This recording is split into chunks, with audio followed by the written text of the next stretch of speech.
আমরা আওয়ামী লীগকে পরাজিত করে ক্ষমতা আছি, জামাত ইসলামকে তো আমরা কোনো প্রতিদ্বন্দ্বী ভাবি না। কি ঠিক না বেঠিক বলছি বলেন? আজকে যারা ইসলাম কায়েম করতে চায়, কোরআন কায়েম করতে চায়, তারা যদি দাড়ি টুপি জুব্বা লাগিয়ে আপনার মন্দির পরিদর্শনে যায়, তাদের ঈমান থাকবে? থাকবে বলেন?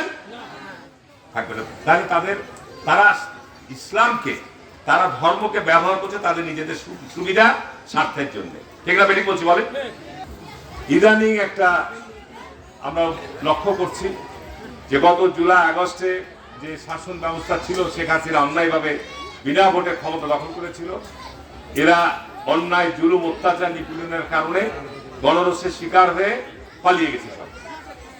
এরপরে দেশে আর একটা শক্তি নতুন করে দেখা যাচ্ছে বেশ উত্থান। নতুন করে তারা বিভিন্ন জায়গায় বিভিন্নভাবে আজকে মানুষের মাঝে বিভ্রান্তি, অপপ্রচার, গুজব ছড়াচ্ছে এবং নির্বাচনকে কেন্দ্র করে একটা ধোঁয়াশা তৈরি করার চেষ্টা করছে।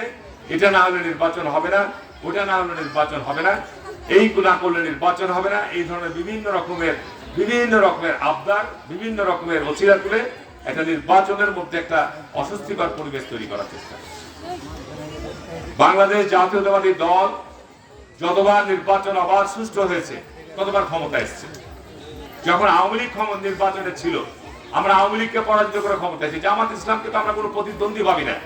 কি ঠিক না বেঠিক বলছি বলেন? জামাত ইসলাম পাকিস্তানের ব্রিটিশ আমলেও তাদের জন্ম 1941 সালে পাকিস্তানে। এই উপমহাদেশে জামাত ইসলামের সেই রকম কোনো অস্তিত্ব নাই। RICL TMX, যুগের পর যুগ স্থাপনা থাকে মজবুত। কারণ জামাত ইসলামের আকীদা, জামাত ইসলামের যে কর্মকাণ্ড, জামাত ইসলামের নেতারা যদি আমার সাথে ডিবেটে বসতে পারেন, আমি যে কোনো সময় যে কোনো জায়গায় তাদের সাথে চ্যালেঞ্জের মোকাবেলা করতে পারছি। জামাত ইসলাম ইসলামের দৃষ্টিতে, কোরআনের দৃষ্টিতে একেবারে তারা বলে যে তারা নাকি আল্লাহর আইন, কোরআনের আলো, ঘরে ঘরে জালো, তারা আল্লাহর আইন চালু। তারা এখন বলছে যে পিয়ার পদ্ধতি না হলে নাকি নির্বাচন ভালো হবে না। পিয়ার পদ্ধতি কোরআনের আইন চালু হবে? পিয়ার পদ্ধতি মানে বাংলাদেশের মানুষ জানেই না পিয়ার কাকে বলে। পিয়ার কি জিনিস বাংলাদেশের সাধারণ মানুষ, প্রতিবার ভোট হয়, যে ধানের শীষ থাকে, নৌকা থাকে, দাঁড়িপাল্লা থাকে, কাঁঠাল থাকে, বিভিন্ন রকম প্রতীক থাকে, সেখানে তারা যা ভোট দেয়। এখন বলছে পিয়ার প্রতীক না নাকি দেশে সুষ্ঠু নির্বাচন হবে না। তারপরে বাংলাদেশে যারা ইসলাম কায়েম করতে চায়, গণতন্ত্রের মধ্যে দিয়ে ইসলাম কায়েম হবে না। আপনারা জামাত ইসলামটাকে দেখেছেন না? এই কিছুদিন আগে দুর্গা পূজার সময় মন্দিরে যে গজল গাওয়া শুরু করে দিয়েছে। কি ঠিক না বেঠিক বলছি বলেন?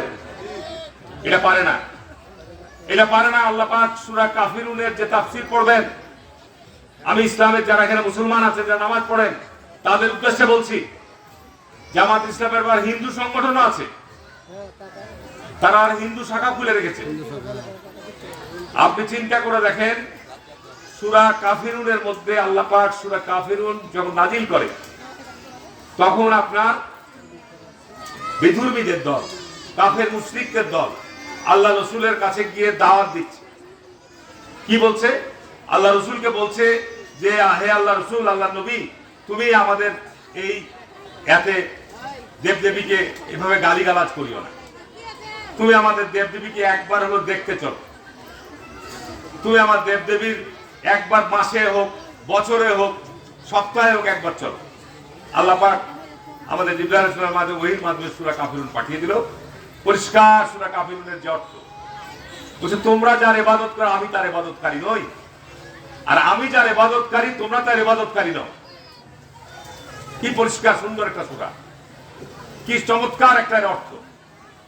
এবং আল্লাহ রসুল জীবদ্দশায় জীবনও আল্লাহ রসুল ইসলামের আগমনিত হচ্ছে আপনার মূর্তিকে তছনছ করে ধ্বংস করে দিয়ে। ঠিক না বেঠিক বলছি বলেন? সুতরাং আজকে যারা ইসলাম কায়েম করতে চায়, কোরআন কায়েম করতে চায়, তারা যদি দাড়ি টুপি জুব্বা লাগিয়ে আপনার মন্দির পরিদর্শনে যায়, তাদের ঈমান থাকবে?